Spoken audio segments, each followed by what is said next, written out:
सभी को नमस्ते, प्रणाम, सत श्री अकाल मित्रों। भगवान धन्वंतरि की कृपा से आज की क्लास आरंभ करते हैं और आज हम पढ़ेंगे ऋतुचर्या के बारे में। और इस क्रम में मैंने आपको अब तक सबसे बलवान ऋतु कह लीजिए, क्योंकि इस ऋतु में श्रेष्ठ बल होता है, तो हेमंत ऋतु पढ़ाया मैंने, इसे आप अर्ली विंटर समझ लीजिए। और इसके बाद हेमंत ऋतुचर्या के बाद मैंने आपको शिशिर ऋतु यानी कि विंटर सीजन रूटीन बताया। और विंटर के बाद आ जाता है बसंत ऋतुचर्या, स्प्रिंग सीजन रूटीन। तो बसंत के बाद क्या आता है? तो बसंत के बाद आता है ग्रीष्म। तो आज हम पढ़ेंगे ग्रीष्म ऋतुचर्या यानी कि समर सीजन रूटीन, कि समर सीजन में क्या रूटीन होनी चाहिए। तो कहेंगे कि अभी तो समर नहीं चल रहा है, तो फिर इसका क्या पढ़ने का महत्व है, क्योंकि भले इस वातावरण में ग्रीष्म ऋतु नहीं चल रहा है, लेकिन कुछ रोगी के शरीर में ग्रीष्म ऋतु चल रहा है, तो इसलिए हमें सभी ऋतुओं के बारे में पढ़ना जरूरी है। तो वैसे भी संक्षेप में मैं कह रहा हूँ, जो रेफरेंस है केवल उसके ऊपर प्रकाश डाल रहा हूँ। तो आज हम पढ़ेंगे ग्रीष्म ऋतुचर्या, समर सीजन रूटीन के बारे में पढ़ेंगे। तो दिनचर्या, ऋतुचर्या जो हम कहते हैं बहुत ही महत्वपूर्ण है समझना। तो आज हम पढ़ेंगे ग्रीष्म ऋतुचर्या। सबसे पहले आपको ये समझना है कि एक साल में जो दो काल होते हैं वो कौन कौन से काल हैं, वो मैंने आपको बता दिया है। इसे बस समझना है। एक साल में जो दो काल बताए गए हैं कि अग्निगुण प्रधान अदान काल, अग्निगुण प्रधान अदान काल ये 6 महीने के होते हैं, और जल गुण प्रधान विसर्ग काल, या फिर कहिए वर्षा ऋतु विसर्ग काल। वर्षा यानी कि जल, तो वर्षा ऋतु विसर्ग काल, अग्नि गुण प्रधान अदान काल। तो अदान काल यानी कि उत्तरायण, और विसर्ग काल यानी दक्षिणायन। और उत्तरायण में क्या होता है? उत्तरायण में गर्मी पड़ती है या गर्मी स्टार्ट हो जाती है। तो अदान काल का पहला ऋतु शिशिर ऋतु। तो पहला ऋतु ये, इसमें जो है बल अच्छा होंगे। फिर इसके बाद बसंत में थोड़ा बल कम हो जाएंगे, और ग्रीष्म में बिल्कुल बल कम हो जाएंगे। तो अभी तक मैंने आपको अग्निगुण प्रधान अदान काल के जितने भी ऋतु हैं, 3 ऋतु हैं यानी कि 6 महीना, तो इसका मैंने आपका ऋतुचर्या का वर्णन कर दिया है। अब हम जानेंगे दूसरे काल का, विसर्ग काल का। तो विसर्ग काल का जो, वैसे अभी तक मैंने आपको बसंत ऋतु ही बताया है, ग्रीष्म तो बताया नहीं है। तो आज अभी जो है अदान काल का एक और ऋतु ग्रीष्म ऋतु के बारे में पढ़ेंगे। तो ग्रीष्म ऋतु का क्या दिनचर्या होनी चाहिए, समर सीजन रूटीन क्या होनी चाहिए, ठीक है। मई जून के महीने में हमें क्या करनी चाहिए। फिर हम जो है वर्षा ऋतु, शरद और हेमंत पढ़ेंगे। तो यह जो है ग्रीष्म ऋतु जो है आप देखेंगे, तो ग्रीष्म ऋतु जो है अदान काल में आता है, और अदान काल का ये अंतिम ऋतु है। और अंतिम ऋतु होने से इसमें जो है बल बहुत कम होंगे, बहुत कम होंगे। शारीरिक बल, मानसिक बल क्षीण होंगे। तो अदान काल में क्या होते हैं, जो पहला होते हैं इसमें बल होता है, और जो अंतिम होता है वो उसमें बल कमज़ोर होता है। जबकि विसर्ग काल में उल्टा है, विसर्ग काल का पहला ऋतु कमज़ोर होते हैं और अंतिम ऋतु बलवान होते हैं। तो ये याद रखना है। तो विसर्ग काल, वैसे विसर्ग में होता ही है बल, शारीरिक बल अच्छा, लेकिन वर्षा में नहीं होता है। लेकिन हाँ, अंत जाते जाते हेमंत ऋतु में शारीरिक बल अच्छा हो जाता है। तो आज हम पढ़ेंगे उत्तरायण या अदान काल, अग्निगुण प्रधान का एक ऋतु, ग्रीष्म ऋतु के बारे में पढ़ेंगे। मई जून महीने में कैसे होनी चाहिए हमारा, किस प्रकार से जो है हम मई जून के महीने में हमें रहनी चाहिए, क्या सावधानियां रखनी चाहिए। तो मैंने आपको बसंत ऋतु आदि बारे में बता दिया है ना। क्योंकि हमने कहाँ से शुरू किया था, हमने यहाँ से शुरू किया था, हमने शुरू किया था हेमंत ऋतु से जी। विसर्ग काल का पहला ऋतु लिया हमने, है ना, यहाँ की ना कि विसर्ग काल का अंतिम ऋतु लिया मैंने, हेमंत ऋतु ये बता दिया मैंने। और इसके बाद हमने यहाँ से नहीं बताया विसर्ग काल का पहला ऋतु नहीं, या फिर हमने ऐसा नहीं बताया कि अदान काल का पहला ऋतु नहीं। हमने देखिए कहाँ से लिया, हमने यहाँ से लिया, विसर्ग काल का अंतिम ऋतु मैंने आपको बताया, क्योंकि इसका बहुत ही महत्व है आध्यात्मिक और आयुर्वेदिक दृष्टिकोण से। शारीरिक बल अच्छा, तो मानसिक बल भी तो अच्छा होगा, आध्यात्मिक बल भी तो अच्छा होगा, समझिए। तो इसलिए हेमंत ऋतु बहुत ही महत्वपूर्ण है। मार्गशीर्ष, है ना, तो मार्गशीर्ष ये हेमंत ऋतु के बारे में सबसे पहले चरक ऋषि ने भी, भागवत ऋषि भी अगर कहें तो अष्टांग हृदय में भी देखें कि सारे ऋतुओं में, सारे महीनों में किस महीने की बात किया गया है, तो मार्गशीर्ष। पिछले वीडियो में एक गलती हुई थी, हमने माघ महीना बोल दिया था, जबकि मार्गशीर्ष महीना वहाँ पे आया था, है ना, माघ नहीं आया था। ठीक है, तो क्या है कि आप इसे सुधार कर लीजिएगा। ठीक है, कहीं कहीं यदि मैंने माघ बोल दिया है तो इसे मतलब क्या है कि हेमंत ऋतु में माघ बोल दिया है तो ये गलती होगी, है ना, क्योंकि मार्गशीर्ष हमारे जो है लोकल लैंग्वेज है, जो मदर टंग में ना मार्गशीर्ष नहीं कहते हैं, हमारे मदर टंग लैंग्वेज में अगहन कहते हैं, इसलिए मैं थोड़ा सा मिस्टेक यहाँ पे आ गई थी। तो हेमंत ऋतु यानी कि मार्गशीर्ष और पोष, है ना, मार्गशीर्ष कहा गया है जी। ठीक है, तो भागवत ऋषि जो है ऋतुचर्या का शुरुआत जो है हेमंत ऋतु से ही किया है जी, ये बात है। ठीक है, सबसे पहले हेमंत ऋतुचर्या ही लिया है, देखिए ये देखिए, है ना। तो हेमंत ऋतुचर्या में ही सबसे पहले जो है अपने दिनचर्या नामक अध्याय जो है, सॉरी ऋतुचर्या, तो भागवत ऋषि ने ऋतुचर्या नामक अध्याय की शुरुआत हेमंत ऋतु से किया है जी। ठीक है, तो हेमंत ऋतु अर्ली विंटर सीजन से किया है, और ये वैसे देखा जाए तो यह विसर्ग काल का अंतिम है, फिर भी इसे पहले शुरू क्यों किया, क्योंकि यह जो है बहुत ही महत्वपूर्ण है जी। ठीक है, यह जो है आयुर्वेदिक दृष्टिकोण से, आध्यात्मिक दृष्टिकोण से बल अच्छा होता है, श्रेष्ठ होता है, इसलिए विसर्ग काल का हमने अंतिम ऋतु लिया हेमंत ऋतु, और इसके बाद जो है अदान काल आ गया, अदान काल का शिशिर ऋतु लिया, इसमें भी बल अच्छे होते हैं वैसे, और इसके बाद बसंत ऋतु पढ़ा मैंने, कल हमने शिशिर और बसंत ऋतु के बारे में पढ़ा था, आज हम ग्रीष्म ऋतु और वर्षा ऋतु के बारे में पढ़ेंगे। तो यदि आप देखें तो दोनों में, ग्रीष्म ऋतु में और वर्षा ऋतु में, देखिए ये दोनों को मिला करके क्या आया है, दौर्बल्य, यानी कि शारीरिक बल और मानसिक बल, आध्यात्मिक बल, किसी प्रकार के बल यहाँ पे कम होंगे, अधिक नहीं हो सकते हैं। तो इसका कारण रहेगा, कारण क्या है ये सभी बताएंगे, इसके लिए आपको पूरी ऋतुचर्या समझनी होगी। तो ग्रीष्म ऋतु, वर्षा ऋतु, तो ग्रीष्म ऋतु क्या है, यह जो है अदान काल का अंतिम ऋतु है, और विसर्ग काल क्या है, और विसर्ग काल का, वर्षा ऋतु क्या है, तो विसर्ग काल का पहली ऋतु है।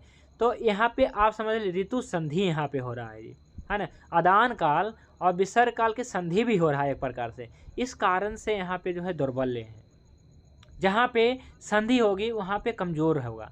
जैसे कि मैं ज़्यादातर दवाइयाँ कितने बजे खाता हूँ, सुबह 6 बजे लेना है, क्यों लेना है, क्योंकि वो संधि काल एक प्रकार समझ लीजिए, और संधि काल में यदि जहाँ पे मतलब क्या है कि मान लीजिए कि आपको रस्सी तोड़ना है, तो रस्सी तोड़ना है तो आप क्या देखते हैं कि कहाँ पे कमज़ोर है, आप वहीं पे प्रहार करते हैं।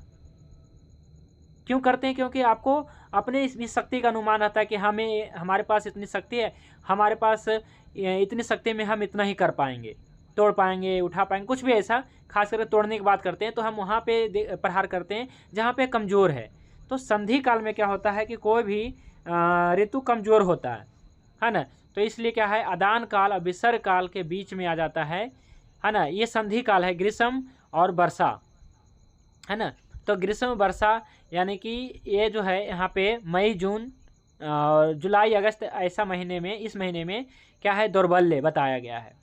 ठीक है, तो आज हम इसी दोनों ऋतु के बारे में पढ़ेंगे। तो चलिए पढ़ते हैं। सबसे पहले ग्रीष्म ऋतुचर्या यानी कि समर सीजन रूटीन क्या होनी चाहिए, इसके बारे में पढ़ते हैं, और यह जो है अंतिम ऋतु है अदान काल का। चलिए पढ़िए ग्रीष्म ऋतुचर्या।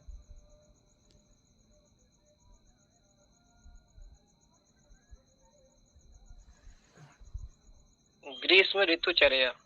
ग्रीष्म ऋतु में तीक्षांश सूर्य अपनी तेज किरणों से संसार के जलीय तत्व को सुखा देता है। यहाँ एक दूसरा पाठ भेद इस प्रकार मिलता है, यह पाऊ अधिक अस्पष्ट है, इससे भी चरोक्त यह पाठ अधिक अस्पष्ट है, जिसके कारण शरीर स्थित जलीय अंश कफ धातु का भी क्षय होने लगता है, फलतः वात दोष की वृद्धि हो जाती है। इसलिए इस ऋतु में लवण, कटु तथा अम्ल रस प्रधान पदार्थों का व्यायाम एवं धूप धाम का सेवन करना छोड़ दें। धूप मतलब होता है घाम, घाम मतलब धूप, घाम समर सीजन में क्या होता है, घाम ही होता है, धूप होता है। ठीक है, ये है, छोड़ दें। क्या छोड़ देना है, तो आपको तिक्त तिक्त नहीं, तिक्त का बात यहाँ पे नहीं किया गया, यहाँ पे लवण की बात किया गया है। लवण और कटु और अम्ल रस प्रधान पदार्थों का क्या करना है, सेवन करना छोड़ देना है। छोड़ना मतलब अधिक सेवन करना छोड़ देना है।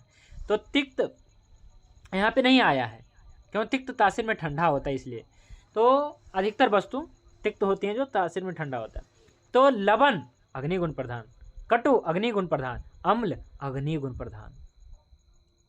आया समझ में? तो ये तीनों अग्निगुण प्रधान हैं। और यह क्या है जी, अदान काल का अंतिम महीना है, यहाँ पे अग्निगुण वैसे ही प्रधान है। समर सीजन, ग्रीष्म ऋतु यानी कि तेज महाभूत प्रधान। सबसे ज़्यादा तेज महाभूत कब है, तो ग्रीष्म ऋतु में है, होती है वातावरण में। और सबसे ज़्यादा रस जो है किस रस में अग्नि है, तो कटु रस में, अम्ल रस में, लवण रस। तो अग्निगुण पदार्थों का सेवन कम करना चाहिए। और व्यायाम करने से क्या होता है, बात बढ़ता है, वायु का रुक्ष गुण बढ़ता है, वायु का रुक्ष गुण बहुत तेजी से बढ़ता है, लघु गुण बढ़ता है। तो पहले ही वातावरण में अग्नि है और व्यायाम करके और भी अपनी अग्नि बढ़ा रहे हैं, व्यायाम करके और भी अपनी जो है तेज महाभूत बढ़ा रहे हैं, तो इस घाम धूप का सेवन कर रहे हैं, तो गलत है। तो इसलिए इस ऋतु में क्या छोड़ना है, तो आपको लवण रस, कटु रस, अम्ल रस पदार्थ है ना, सेवन करना छोड़ देना है, मतलब कम करना है, न्यून करना है, बिल्कुल नहीं छोड़ना है, ये गलत हो जाएगा। और व्यायाम कम करना है और धूप का सेवन करना छोड़ देना है। क्यों? क्योंकि ग्रीष्म ऋतु में तीक्ष्णांशु यानी कि सूर्य, तीक्ष्ण सूर्य अपने तेज किरणों से संसार के जलीय तत्व मतलब सन्निग्धता, चिकनाई, क्योंकि जल महाभूत के पास चिकनाई होता है, जहाँ पे जल महाभूत होगा वहाँ पे चिकनाई होगा, पृथ्वी महाभूत में नहीं, वायु महाभूत में तो बिल्कुल नहीं, और तेज महाभूत में भी नहीं। सबसे ज़्यादा चिकनाई आप महाभूत, जल महाभूत में चिकनाई है, जैसे दूध, जैसे घी, ये पानी भी देख लीजिए। तो जितने भी चीज़ें हैं चिकनाई इसमें रहेगा, जल महाभूत में रहेगा, कुछ पृथ्वी महाभूत में, वायु में नहीं हो सकता है। तो सूर्य की किरणें आती है और संसार के जलीय तत्व को, सन्निहितता को सुखा देता है। तो चरक ऋषि ने भी यही लिखा है, इसके कारण क्या होता है, शरीरस्थ जलीय अंश या कफ धातु का भी क्षय होता है, कफ धातु का भी क्षय होता है। जैसे रस, रक्त, मांस, मेद, अस्थि, मज्जा सभी का क्षय होता है, ये सभी धातुओं, केवल ना केवल कफ का। कफ क्या है, तो पृथ्वी और जल महाभूत को कफ कहते हैं। तो कफ तो सुखाता ही है, यानी कि पृथ्वी जल महाभूत तो कम होता ही है, साथ में रस, रक्त, मांस, मेद सब कम होता है, जिससे बात दोष बढ़ता है। जब कुछ कम होता है तो कुछ तो बढ़ेगा। तो क्या घट रहा है, तो घट रहा है कफ, तो बढ़ क्या रहा है, बात बढ़ रहा है। अब बात बढ़ेगा तो कफ घटेगा, तो एक दूसरे संबंध है, कुछ तो बढ़ेगा तो कुछ तो घटेगा, कुछ अगर बढ़ रहा है तो कुछ घटेगा। जैसे आपके शरीर में अगर मान लीजिए कि ऐसा है, गुरुता बढ़ रही है तो लघुता कम हो रही है, या लघुता बढ़ रही है तो गुरुता कम हो रही है। तो इस प्रकार से आप समझिए कि कफ धातु का क्षय होता है, कफ दोष का क्षय होता है, तो बात दोष की वृद्धि होती है।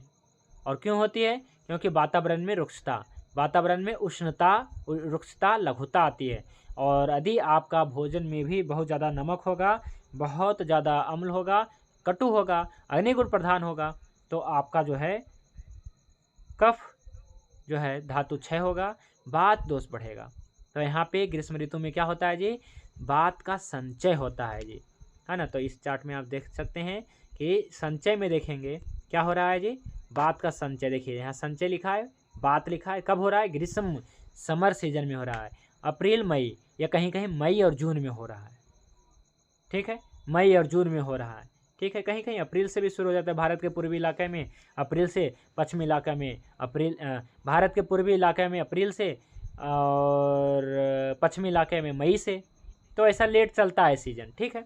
तो इस प्रकार से आपको समझना है। तो बात का संचय हो रहा है, तो बात के संचय में क्या है, कंडीशन क्या अप्लाई होता है, तो अप्लाई कौन सा कंडीशन होता है यहाँ पे, तो यहाँ पे बागवट का पहला नियम लागू होगा। आपने सुना होगा न्यूटन का नियम, तो यहाँ पे बागवट का नियम लागू करना है, ठीक है। 3 नियम, जिस प्रकार से न्यूटन का 3 नियम है ना, बागवट का भी 3 नियम है। क्या है, बात पित्त कफ के संचय, प्रकोप, समन। क्या होता है, बात का संचय होता है, प्रकोप होता है, समन होता है। कफ का क्या होता है, तो संचय होता है, प्रकोप होता है, समन होता है। पित्त का भी संचय, प्रकोप, समन। और इसका 3 कंडीशन है, 3 नियम है भागवत का। तो पहला नियम कहता है, भागवत का पहला नियम कहता है कि बात दोष का संचय तभी होगा जब वातावरण में क्या गर्मी रहेगी और वातावरण में ड्राइनेस रहेगा, है ना, और मतलब ड्राइनेस भी रहना चाहिए, है ना। अगर सनिष्ठता रहेगा तो नहीं होगा बात का संचय, ठीक है। तो उष्ण वीर्य से युक्त रुक्ष होना चाहिए। गर्म तो है वातावरण में, लेकिन रुक्षता भी तो होनी चाहिए वातावरण में। तो जो गर्मी में मिल जाती है, वातावरण में बहुत ज़्यादा रुक्षता आ जाती है कि नहीं, गर्मी में भी बहुत ज़्यादा क्या होती है, रुक्षता आ जाती है, होठ वगैरह सूखने लग जाते हैं। एक तो आपको विंटर सीजन में होठ वगैरह सूखते हैं, ये अंदरूनी गर्मी, अंदर अंदर जो है अग्नि है वो है। लेकिन जो ग्रीष्म ऋतु में होता है ये बाहर के वातावरण के कारण होता है, ठीक है। तो भागवत का पहला नियम ये है कि बात संचय तभी होता है जब उष्ण वीर्य से युक्त रुक्ष गुण मिलेगा, तब बाद उसका संचय होगा। और शीत वीर्य से युक्त जब ठंडा पड़ जाएगा तो प्रकोप हो जाएगा, और जब गर्मी पड़ करके सनिष्ठता आ जाएगी तो समन हो जाएगा बात का। तो बात भागवत का पहला नियम जी, ठीक है। ये नियम नहीं भूलना है, अगर भूल गए तो फिर आपको नहीं समझ में आएगा। तो ग्रीष्म ऋतु में क्या होता है, बात का संचय होता है, क्योंकि बात के संचय होने में तीनों कंडीशन अप्लाई हो जाते हैं। वातावरण में रुक्षता आ जाती है, गर्मी तो रहती है और रुक्षता भी आ जाती है, इससे बात का संचय होता है। प्रकोप क्यों नहीं होता है, क्योंकि दूसरा कंडीशन नहीं होता है, क्योंकि ठंडी नहीं होती है। वर्षा ऋतु आते ही ठंड पड़ जाती है तो दूसरा कंडीशन अप्लाई हो जाता है ना, दूसरा लॉ है ना लागू हो जाता है। तो क्या होता है, बात का प्रकोप भी हो जाता है।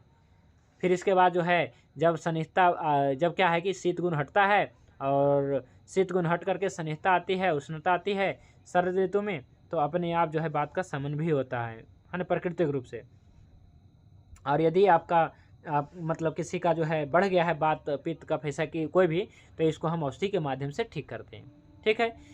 तो यहाँ पे जो है ग्रीष्म ऋतु में आपको ऐसा समझना है कि यह जो है ऋतु में बात का संचय होने का है, ठीक है। तो इस ऋतु में क्या दिनचर्या होनी चाहिए, तो आपको पहला जो है लवण रस, कटु रस, अम्ल रस पदार्थों का सेवन नहीं करना है, व्यायाम नहीं करना है, धूप का सेवन नहीं करना है ना। और क्या नहीं करना है, निषिद्ध आहार विहार को बताया गया है। कहा गया है ग्रीष्म ऋतु में प्रतिदिन मद्य पीने के अभ्यासी पुरुष को चाहिए कि वह अल्प मात्रा में मद्यपान करे, अल्प मात्रा में। इसके बारे में हम आगे चर्चा करेंगे। संभव हो तो ना पिए, थोड़े पिए, ऐसा कुछ बताया गया है। और बाकी ये चरक ऋषि का रेफरेंस है। कहें कि इस ऋतु में लवण रस, अम्ल रस, कटु रस पदार्थों का सेवन या गर्मा गर्म पदार्थों का सेवन और विशेष व्यायाम ना करें। गर्म पदार्थों का सेवन और विशेष व्यायाम ना करें, ये निषिद्ध आहार है। तो क्या करें जी, तो इस ऋतु में अधिक मधुर रसों का सेवन करें। देखिए फिर से मधुर रस आ गया है ना, हेमंत ऋतु में था और यहाँ भी आ रहा है। तो ग्रीष्म ऋतु में ग्रीष्म ऋतु में क्यों मधुर रस का सेवन करें, क्योंकि वातावरण में लघुता है, रुक्षता है। तो मधुर रस से हमें क्या प्राप्त होगी, सनिष्ठता प्राप्त होगी, गुरुता प्राप्त होगी। इसलिए इस ऋतु में मधुर आहारों का सेवन करें, मधुर आहारों का सेवन करें, शीघ्र पच जाने वाला करें और लघु भी हो ऐसा करें। इसमें आप घी तेल से बने हुए पदार्थों का सेवन करें, शीतल द्रव्यों का सेवन करें। शीतल मतलब तासीर में ठंडा जो हो वो उसका सेवन करें, और पेय पदार्थों का सेवन करें, विशेष लिक्विड भोजन आप ऐसा समझ लीजिए। समझ रहे हैं क्यों करें ऐसा, लिक्विड यानी कि जो तरल भोजन है उसकी बात किया जा रहा है। जैसे तरल मतलब तरकारी आप समझ लीजिए, तो तरकारी मतलब होता ही है जिसमें ज़्यादा जल हो। जैसे कुछ लोग क्या है कि बहुत ज़्यादा रूखा सूखा खाने का जो है मतलब क्या है कि उनका रुचि रहता है। कुछ लोग का जो है आदत रहता है कि तरीदार, इसको कहते हैं तरीदार। तो वैसे तो तरीदार ही होनी चाहिए, है ना।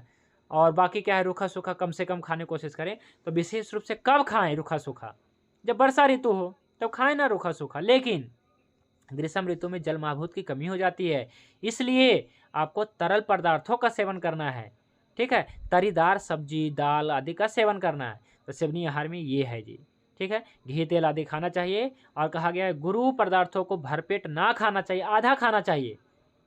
गुरु पदार्थ जैसे घी तेल से जो बना है ना, उसको भरपेट ना खाएं, उसको जब भी खाएं तो आधा पेट ही खाएं, मतलब पूरा भरपेट ना खाएं, बाकी आधा जो पेट खाली है वो किसी और से भरें, है ना, हल्के चीज़ों से, भारी चीज़ें ये।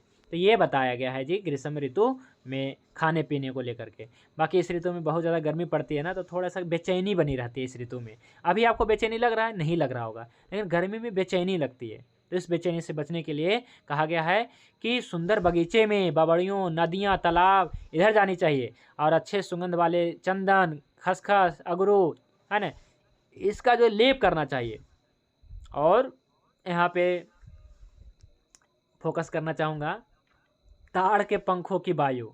तो देखिए जी, यहाँ पे पहले ज़माने में बहुत बड़े जो है पंखे नहीं होते थे या कूलर नहीं होते थे या फिर कहिए कि एसी नहीं होते थे। तो यहाँ पे पहले ताड़ के पंखों की वायु, यहाँ पे तो ताड़ के पंखे के बारे में कहा गया है। इसका मतलब ये है कि आज के एसी के बारे में भी कहा गया है ना। अगर आप ऐसा समझ लीजिए कि ताड़ के पंखे के बारे में कहा गया है तो इसका मतलब है कि एसी के बारे में भी कहा गया है कि एसी का प्रयोग ना करो, क्या करना है, ताड़ के पंखे की वायु का प्रयोग करना है। यहाँ पे बताया गया, लेकिन कौन करता है, लेकिन फिर भी यहाँ पे बताया गया है शीतल भवन, अत्यंत हल्के श्वेत वस्त्र से, मतलब श्वेत वस्त्र वगैरह, है ना, और खांड, मिश्री, इसका सेवन करना चाहिए, ठीक है।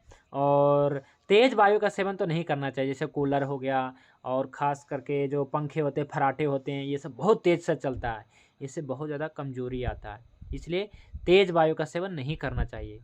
यहाँ पे तो ताड़ के पंखों का वर्णन कर ही दिया गया है। तो ताड़ के पंखों का कितना तेज़ हवा दे सकते हैं, जितना होनी चाहिए बस इतना ही ना, इसलिए यहाँ पे वर्णन है। इसके अलावा और भी चीज़ें हैं वर्णन, आगे हम करते हैं। इस ऋतु में सत्तु सेवन विधि बताया गया है जी। सत्तु के बारे में हमें लगता है कि सभी नहीं जानते होंगे, क्योंकि सभी जगह इसका सेवन नहीं किया जाता है। विशेष रूप से बिहार, बंगाल इलाकों में इसका सेवन किया जाता है। सत्तु क्या है, तो चना होता है ना, चना को भून दिया जाता है, या जौ होता है, जौ को भून दिया जाता है, इसके बाद बारीक पाउडर बना लिया जाता है, यही है सत्तू, ठीक है। तो ग्रीष्म ऋतु में मैं आपको एक शास्त्रोक्त सत्तू बताऊंगा, इतना अच्छा लगता है वो सत्तू, उसका नाम है चरक सत्तू। चरक ऋषि चरक संहिता में बताया गया है, और उसे खाने से भूख भी बढ़ता है और ताकत भी आता है ना। मैं बताऊंगा, इसका नाम है चरक सत्तू। इसमें क्या करते हैं, मैंने कई बार बनाया है। क्या है कि इसमें जौ को भून लेते हैं, चना नहीं, जौ को भून लेते हैं, क्योंकि जौ क्या होता है, तासीर में ठंडा होता है, इसलिए। तो जौ लेना है और जौ में मिलाना है मिश्री, जौ में मिलाना है घी, और जौ में मिलाना है पीपली, एक मात्रा है इसका, मैं बताऊंगा आपको, ठीक है। तो और इसे थोड़ा बहुत शहद भी मिला सकते हैं, ये सब मिला करके और घोल करके पिए, इतना अच्छा लगता है, इतना अच्छा लगता है कि सारे सत्तुओं में बेस्ट सत्तू है ये, लेकिन, है ना, चरक सत्तू। कभी आपको मैं बता दूंगा फार्मूला, ये तो बता ही दिया, बस इसकी मात्रा आप तय भी कर सकते हैं अपने अनुसार। जैसे बात प्रकृति वाले हैं तो आप इसमें मिश्री ज़्यादा रखें, कफ प्रकृति वाले हैं तो शहद ज़्यादा रखें जी, बाकी इसमें पीपली हैं, ठीक है। यही सब बना करके पिया जाता है, बहुत ही बढ़िया लगता है। तो सत्तू का सेवन करें, तो जौ का सत्तू हो सकता है या फिर आपका चने के सत्तू हो सकता है, ठीक है, ये है। और इसके बाद मध्य के बारे में बताया गया है, मध्यम ना पेयम, पेयम व स्वल्पम, मध्य ना पियो, अब पियो तो हल्का पियो, है ना। किस ऋतु में, तो ये जो है बातें बताई जा रही है ग्रीष्म ऋतु में, कि ग्रीष्म ऋतु में मध्य ना पियो, ठीक है। गर्मी में गर्म चीज़ें नहीं खाओ, ये तो कहेंगे, क्योंकि मध्य क्या होता है जी, तेज वायु आकाश महाभूत प्रधान है। तो बताइए गर्मी में तेज वायु महाभूत पहले ही बढ़ा है, तो इसको बढ़ाने के लिए हमें क्यों ज़्यादा मद्यपान करना है, इसलिए ना करें। हेमंत ऋतु में मना नहीं किया गया था, नहीं किया गया था, बल्कि कहा गया था पी सकते हैं, लेकिन इस ऋतु में जो है कहा गया है कि मध्यम ना पेयम, ना पियो, अगर पीते भी हो थोड़ा पियो, अथवा उसमें बहुत सा जल मिला के पियो, और इतना भी वे पिए जिन्हें यह अनुकूल पड़ता है, बात वाले को नहीं, कफ वाले को, ठीक है जी। ये बताया गया है, क्योंकि इससे क्या होता है, दाह होता है, जलन होता है, बेहोशी होता है ना, इस प्रकार से विकृति उत्पन्न होता है, इसलिए ना पियो। तो क्या पियो, तो कहा है दूध पियो, क्योंकि जल महाभूत प्रधान है, चिकनाई है, ठंडा है ना, स्निग्धता। तो इसको कहा गया विशेष रूप से कि भोजन का सेवन करते हुए, है ना, कहा गया शशांक किरण नामक भोजनों का सेवन करते हुए चंद्रमा तथा तारों द्वारा शीतल किया गया मिश्री मिले हुए भैंस के दूध को पिएं। तो यहाँ पे रात्रि को दूध पीने का विधान बताया जा रहा है कि रात्रि को दूध पिएं, उसमें भैंस का दूध पिएं। तो जी देखिए, ऐसा बात नहीं है, गाय का दूध पीने की बात यहाँ पे किया गया है। वैसे गाय का दूध भी पी सकते हैं, सभी का दूध पी सकते, बकरी का भी पी सकते हैं, लेकिन यहाँ पे भैंस का दूध पीने की, थोड़ा सा भैंस को भी महत्व दिए हैं भागवत ने, ऐसी बात नहीं है। गाय को तो विशेष रूप से दिया है ना। अर्च दे गो विप्र वृद्ध वैद्य निपांत थे, ये जो है दिनचर्या नामक अध्याय का सूत्र है। उन्होंने जो है गाय को पूजनीय बताया है भागवत ने। अर्च्य देव गो विप्र वृद्धि वैद्य निपांत थी, कहा है अर्च्य देव गो विप्र, अर्च आचार्य, देव देवता, आचार्य देवता, गाय ब्राह्मण वैद्य, इसका जो पूजा करो, उन्होंने सूत्र दिया है भागवत ने। तो ऐसा नहीं है कि भैंस का बिल्कुल नहीं दिया। भैंस के बारे में देखिए, ये देखिए भैंस के दूध को पिए। तो भैंस के दूध क्यों पिए? क्योंकि तासीर में ठंडा होता है, थोड़ा गुरु होता है, गाय की अपेक्षा भारी होता है ना, इसलिए तो भैंस का दूध पीनी चाहिए।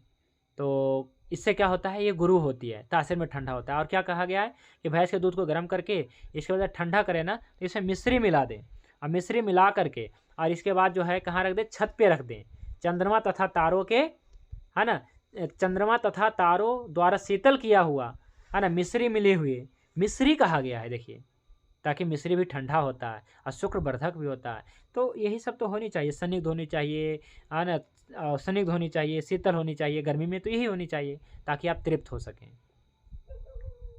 तो इसलिए आपको ये समझना होगा कि भैंस का भी दूध पी सकते हैं और गाय का भी पी सकते हैं। गाय का तो है ही पीना, लेकिन यहाँ पे भैंस का पिए तो भी कोई दिक्कत नहीं है। ठीक है जी। तो ग्रीष्म ऋतु में सूर्य अपनी किरणों से संसार के द्रव्यों का, प्राणियों का जलीय भाग को सोख लेता है, सोखता रहता है। इसलिए इस ऋतु में आपको जलमाभूत प्रधान सेवन करना चाहिए। तो शरबत पिएं, पानक पिएं, स्निग्ध घी तेल आदि से बना हुआ चीज़ों का सेवन करें, और शीतल चीनी मिलाया हुआ जल पिएं, और सत्तू पिएं, घी पिएं, दूध पिएं, और साली चावल, देसी चावल का भात का सेवन करें, भात का सेवन करें, चावल का खाएं, चावल खाएं, गर्मी में चावल खाना चाहिए। ठीक है। इस ऋतु में क्या है कि अगर ऐसा करेंगे तो पीड़ित नहीं होंगे बाद से, अगले ऋतु में, है ना।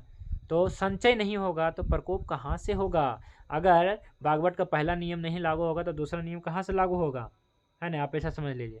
तो इसलिए ये है। इसके अलावा जो है कहा गया है इसमें लेप, चंदन के लेप से शरीर को गीला करें, फूलों तथा रत्नों की माला धारण करें, है ना, और स्त्री सहवास कम करें, सहवास कम करें, स्त्री पुरुष दोनों के लिए यहाँ पे, क्योंकि शुक्र धातु का क्षय होता है पहले से ही, और यदि अधिक करेंगे तो फिर दुर्बलता आएगी। ठीक है। तो इसलिए कम करें। पतले एवं हल्के वस्त्रों को धारण करें। ठीक है। हल्के वस्त्र धारण करें, लाइट, है ना, कॉटन मतलब ये जो है आप अगर आप सूती कपड़ा पहनते हैं तो बढ़िया रहेगा। ठीक है। तो इसमें बताया गया है, बहुत सारी बातें बताई गई हैं जो ऊपर मैंने बताया है, यही सब बातें यहाँ पे हैं कि देखिए यहाँ पे शीतल जल पंखों से, देखिए पंखों से, यहाँ पे मोर पंखों की भी बात किया गया, ताड़ पंखों की भी बात किया गया है ना, खजूर पंख होता है ना, खजूर आदि, ताड़, ये सब होता है ना। तो इसका सेवन करें। मोर पंखों के हवा लें जो धीरे धीरे हिलाए जा रहे हों। इस प्रकार सभी प्रकार के पंखों से शीतल जल की बूंदें गिर रही हो तथा शीतल हवा आ रही हो। और संपूर्ण ग्रीष्म ऋतु के वर्णन का सारांश यह है कि इन दिनों सभी प्रकार के आहार विहार शीतल होनी चाहिए, सुगंधित होनी चाहिए, मनोहर होनी चाहिए। क्योंकि आपको पता है कि इस ऋतु में क्या होता है, बेचैनी होती है। ग्रीष्म ऋतु में एक विशेष बेचैनी होती है जी। तो इस बेचैनी को कैसे कम किया जा सकता है? तो मनोहर चीज़ें से, है ना, एकदम बढ़िया, मतलब कि फ्रेश तभी होगा ना, लगेगा मन, जब क्या है कि सब कुछ मनोहर अच्छी चीज़ें हो। तो ये था संक्षेप में ग्रीष्म ऋतुचर्या। ठीक है। अब हम पढ़ेंगे कि ग्रीष्म में क्या होता है। तो आपका बात का संचय हो जाता है। तो संचय हो गया तो कंडीशन क्या था कि यहाँ पे रुक्षता थी, लघुता थी और गर्मी था, इसलिए क्या हो गया, बात संचय हो गया। अब प्रकोप होगा क्योंकि यहाँ पे अब आ जाती है वर्षा। ठीक है। तो वर्षा ऋतुचर्या पढ़ेंगे जी। चलिए, कोई भी साथी यहाँ से पढ़िए वर्षा ऋतुचर्या। वर्षा ऋतुचर्या।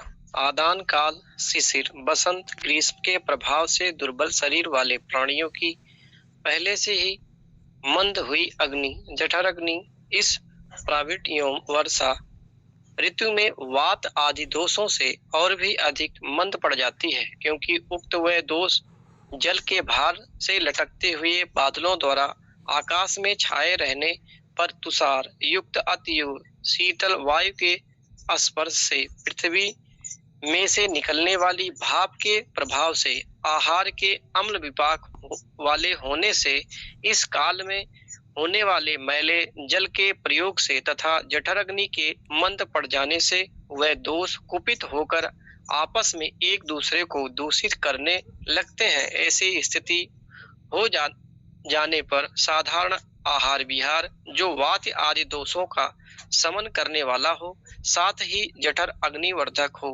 उसका सेवन करें। यहाँ पे जठर अग्नि को बढ़ाने की बात किया गया है। क्यों बात किया गया है? क्योंकि वर्षा ऋतु, वर्षा यानी कि कौन सा ऋतु? विसर्ग काल। तो वर्षा ऋतु क्या है जी? सबसे पहले ये समझना होगा। तो वर्षा ऋतु किस काल का ऋतु है? तो वर्षा ऋतु विसर्ग काल की ऋतु है। विसर्ग काल यानी कि बल देने वाला, लेकिन वर्षा में अभी आरंभ हुआ है, बल देना आरंभ भी हुआ है, अभी पूरा फुल पावर नहीं लगा है, ठीक है। तो विसर्ग काल यानी वर्षा ऋतु से आरंभ हुआ है, सावन भाद्रपद महीना आता है, ठीक है। तो इसमें जो है, इस ऋतु में क्या होता है कि बल अभी दुर्बल ही है, लेकिन हाँ धीरे धीरे जैसे ही वर्षा के बाद शरद आएगा, शरद के बाद हेमंत आएगा, बल श्रेष्ठ हो जाएगा। लेकिन यह जो है जल गुण प्रधान है। क्या है जी? वर्षा जो है जल गुण प्रधान है ना। तो इस कारण से क्या है कि यहाँ पे ठंडा पड़ गया है। तो ठंडा पड़ गया है तो जो बात के संचय हुआ था, प्रकोप होगा, क्योंकि वातावरण में शीतलता आ गई। तो शीतल आने से क्या होता है, बात दोष का संचय जो हुआ रहता है, इसको प्रकोप हो जाता है। तो वर्षा ऋतु में जो है बाधित चीज़ों का सेवन करने से या थोड़ा बहुत भी करने से वायु बढ़ जाता है, बात बढ़ जाता है, दर्द बढ़ जाता है, ठीक है। तो ये है। तो वर्षा ऋतुचर्या क्या होनी चाहिए? तो अदान काल।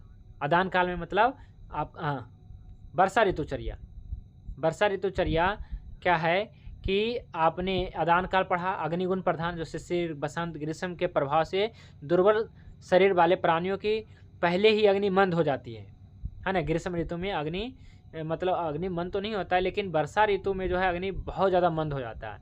और वैसे भी जो ग्रीष्म में ऋतु है, इसमें अग्नि का तो क्या है, वातावरण में बाहर में अग्नि है, बाहर में, पर अंदर उतना नहीं है ना, जितना हेमंत ऋतु में होता है। तो अपना तो भोजन बाहर थोड़ा पचता है, अंदर पचता है ना। तो अंदर की अग्नियाँ वैसे उतनी अच्छी नहीं रहती है। वर्षा ऋतु में और भी ज़्यादा मंद पड़ जाती है, क्योंकि क्या होता है कि उस समय आकाश में छाए हुए बादल है ना, या फिर आप कहिए शीतल वायु के स्पर्श से, पृथ्वी में से निकलने वाली भाप के प्रभाव से, है ना, क्योंकि गर्मी पड़ी थी पहले महीने, अब बारिश हो रही है तो भाप तो निकलेगा ना पृथ्वी से, है ना। आहार के अम्ल विपाक वाले होने से, देखिए इसमें क्या होता है कि अम्ल रस बलवान हो जाता है। वर्षा में क्या होता है, तो अम्ल रस बलवान हो जाता है। जो भी लगभग खाते पीते हैं ना, इसका सब अम्ल विपाक हो जाता है ना, अम्ल विपाक हो जाता है ज़्यादातर। तो इस कारण से, और मैले जल के प्रयोग से, इस ऋतु में ज़्यादा मैल मतलब क्या है कि जल जो है दूषित हो जाता है। अब कितनों भी साफ करके भरें है ना, घड़े भरें या फिर कुछ भी ऐसे भरते हैं, तो उसमें तुरंत जो है मतलब देखेंगे कि छोटे छोटे जो है मतलब क्या है कि उड़ने वाले या तैरने वाले, मतलब ऐसे कुछ हैं जीव जंतु, मतलब पानी में पड़ जाते हैं। अच्छा नहीं रहता है पानी, जितना स्वच्छ भी जल होता है उतना अच्छा स्वच्छ जल नहीं होता है। अभी मैं मतलब क्या, एक शिविर जो मैं अभी किया था मैहर में, तो यहाँ एक कुंड था, प्राकृतिक कुंड था, और उस मतलब प्राकृतिक कुंड के बारे में ऐसा बताया गया है कि बहुत पुरानी था।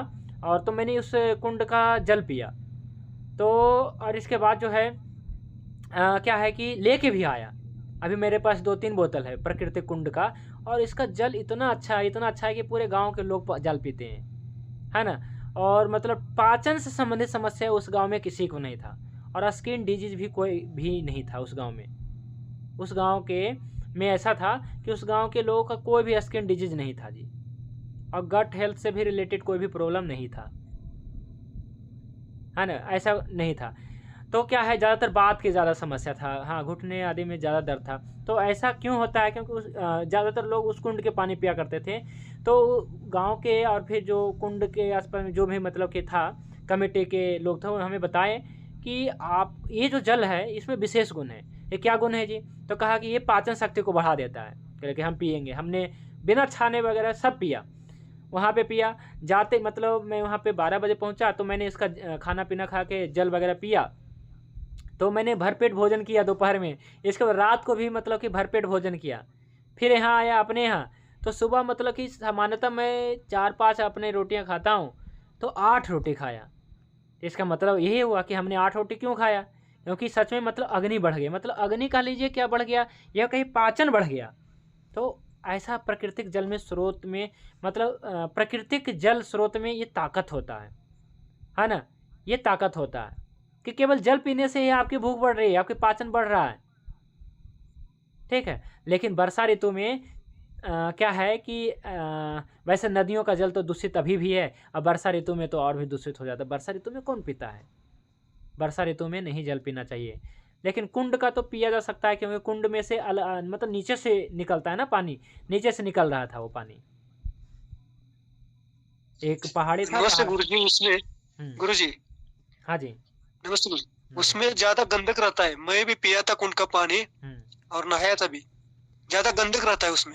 गंधक रहता है, और क्या रहता है वो तो लैब टेस्ट में पता चलेगा। लेकिन ऐसा नहीं आप कह सकते हैं कि सभी कुंड में और सभी जो है झरने में सल्फर ज़्यादा रहता है, सभी में नहीं हो सकता है ना, किसी में नॉर्मल भी रहता है।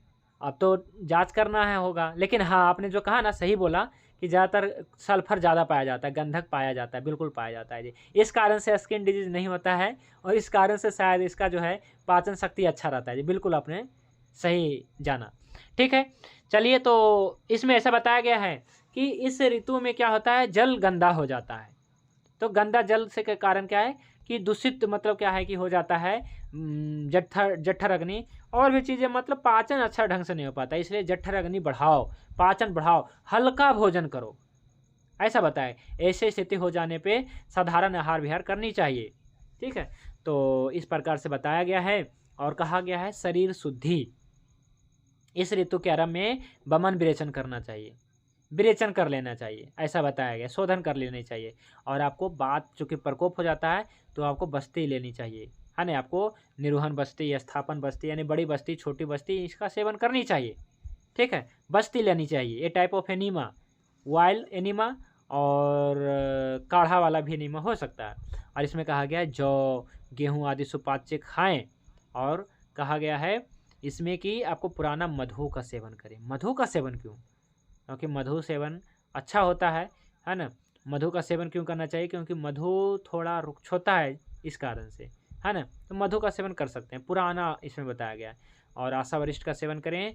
और इस ऋतु में कहा गया है काला नमक का सेवन करें। नमक में कौन सा नमक सेवन करें? तो काला नमक का सेवन करें। अच्छा, ग्रीष्म ऋतु में तो हमने बताया नहीं कि कौन सा नमक सेवन करें जी। ग्रीष्म ऋतु में सेंधा नमक का सेवन करें। वैसे सेंधा नमक का प्रयोग सालों भर कर सकते हैं। ये काला नमक भी बनता किससे है? तो यदि आप खुद बनाते हैं तो सेंधा नमक से ही काला नमक बनाएंगे। लेकिन बाजार से लाएंगे काला नमक तो वो तो क्या है कि समुद्री नमक से बनाएंगे, आयोडीन नमक से बना देते हैं काला नमक।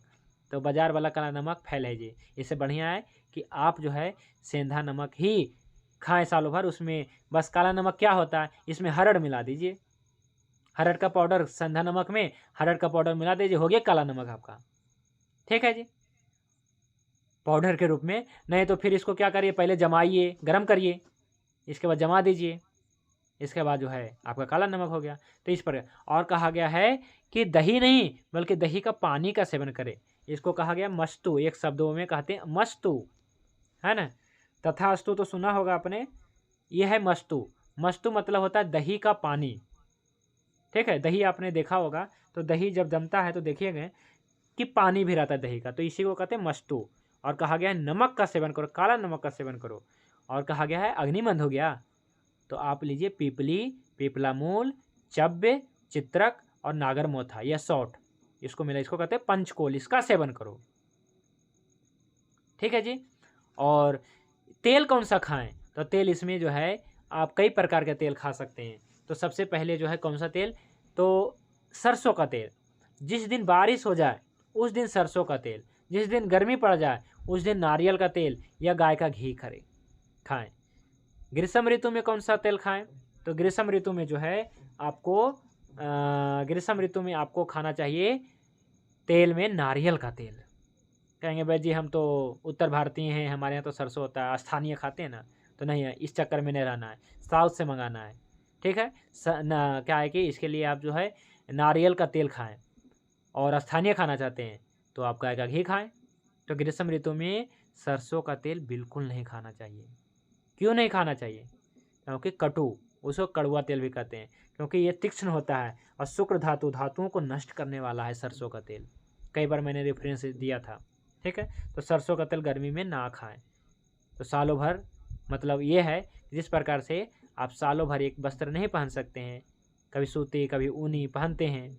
इसी प्रकार से आपको जो है सालों भर एक भी प्रकार का तेल नहीं खाना है। तो गर्मी में क्या खाना है, तो आपको नारियल का तेल खाना है और आपको गाय का घी खाना है। वर्षा ऋतु में क्या खाना है, तो गाय का घी खाना है और सरसों तेल खाना है, नारियल भी खा सकते हैं, कोकोनट ऑयल भी सेवन कर सकते हैं, ठीक है। और इसके बाद जो है ये है, इसके बाद जो है आपको जो है पंचकोल का सेवन करना है, पिपली पिपला मूल का सेवन करना है, ठीक है। तो वर्षा ऋतु में और जल कैसा पिएं, तो कहा गया है आकाश से बरसते समय स्वच्छ पात्र में संग्रह किया जल पिएं, और कहा गया है कुआं का जल पिएं तो जल पका के पिएं, मैंने हैंडपंप का भी पी सकते हैं, आजकल कुआं कहाँ है तो हैंडपंप ही है, तो इसका पका के पिएं। और कहा गया है जिस दिन अत्यंत बादल छाए हो उस दिन पर्याप्त मात्रा में खट्टे रस वाले पदार्थों, नमकीन तथा स्निग्ध पदार्थों के साथ सूखा चबैना, इसको भुगड़े कहते हैं, चने वगैरह का सेवन करें, क्योंकि ये पदार्थ लघु होते हैं, अतः शीघ्र पच जाते हैं, ठीक है। तो नमकीन पदार्थों का सेवन इसलिए शायद क्या है कि बारिश होते ही है ना बनाए जाते हैं, पकौड़े वगैरह बनाए जाते हैं खाने के लिए, क्योंकि ये खट्टे मीठे नमकीन कुछ ऐसे होते हैं जी, ठीक है। तो ऐसा स्निग्ध भी होते हैं ना, तेल में बनाए जाते हैं, तो ये है। तो अब इस ऋतु में जो बताया गया है कि क्या सेवन करें क्या ना सेवन करें, तो अभी मैं बताऊंगा प्रशस्त आहार विहार, फिर बताएंगे निषिद्ध आहार। चलिए पहले निषिद्ध आहार की बात कर लेते हैं। तो निषिद्ध आहार में मतलब क्या नहीं, तो कहा गया सत्तू ना खाएं, और कहा गया दिन में ना सोएं क्योंकि कफ बढ़ेगा, और आपका जो ओस का सेवन है ना, ओस का सेवन ना करें, और नदियों का जल ना पिएं, व्यायाम ना करें, धूप का सेवन ना करें, और सहवास ना करें, ये सर्वथा परित्याज्य है ना। मतलब क्या है कि इसका सेवन बिल्कुल नहीं करना चाहिए। तो क्या निषिद्ध आहार हो गया, तो क्या सेवन करनी चाहिए, तो कहा गया है कि पुराने शहद का सेवन करनी चाहिए, और आपको जो है खट्टे नमकीन स्निग्ध चिकने पदार्थों का सेवन करना चाहिए, और कहा गया है गेहूँ जौ इसका सेवन करना चाहिए, और वर्षा ऋतु में पाचक अग्नि की रक्षा करना चाहिए, इसके लिए अग्निवर्धक चीज़ें का सेवन करनी चाहिए, ठीक है। तो वर्षा ऋतु में मधु मिलाकर थोड़ी महुआ की शराब, अरिष्ट जल का पान करना चाहिए, और वर्षा जल का सेवन करना चाहिए, यही सब बताया गया है, ये सब है, ठीक है। तो संक्षेप में हम कह सकते हैं कि इसमें वर्षा ऋतु यानी कि विसर्ग काल का ये पहला महीना है, इसमें अग्नि का बल बहुत कम होता है, अग्नि की रक्षा करना चाहिए, इसलिए अग्नि मंद होने से तीनों दोष प्रकोपित लगभग होते हैं, और खास करके बात का तो प्रकोप होता ही है ना। अग्नि बढ़ाने का प्रयत्न करनी चाहिए, और वर्षा जल सेवन करनी चाहिए, भोजन में मधु का सेवन प्रयोग जरूर करें, यानी अम्ल रस लवण रस अन्य युक्त भोजन करें, और पुराने गेहूँ वगैरह का प्रयोग करें, पैदल ना चलें, है ना, बस्ती लें, है ना, बात के लिए बस्ती। तो इस प्रकार से बताया गया। धूप और त्याज्य क्या करना है, नदी का जल, और क्या सत्तू दिवा स्वप्न, परिश्रम ज़्यादा नहीं करना है, धूप से बचना है जी, ठीक है। तो ये था संक्षेप में अपना वर्षा ऋतुचर्या। तो वर्षा ऋतु में चर्या में आप देखेंगे तो इस ऋतु में क्या होता है, बात का प्रकोप होता है।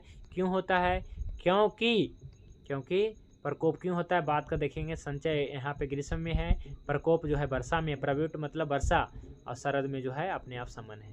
तो पहले 2 महीने में संचय होगा, 2 महीने में प्रकोप होगा, 2 महीने में है ना समन हो जाता है जी। तो 6 महीना चलता है, ठीक है जी। तो आज के लिए बस इतना ही पढ़ेंगे, आप कोई प्रश्न है तो रख सकते हैं।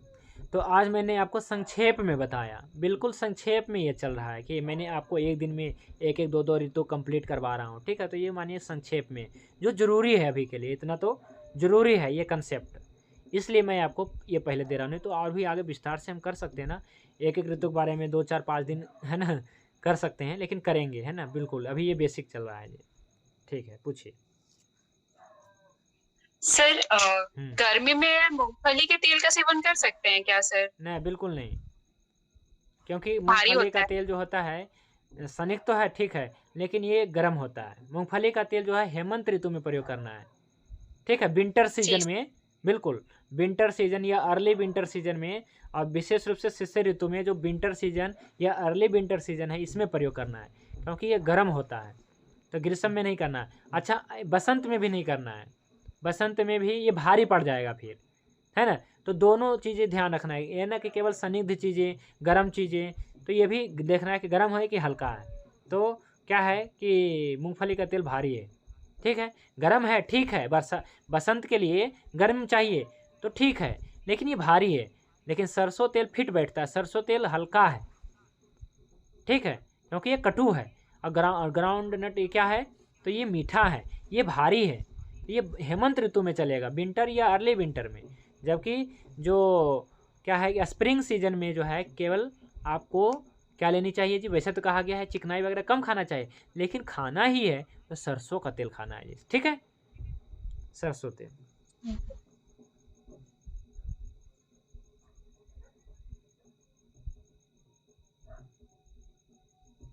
ठीक है, तो अब जो है एक ऋतु के बारे में और रह गया है ना, इसके बारे में बताएंगे शरद ऋतु।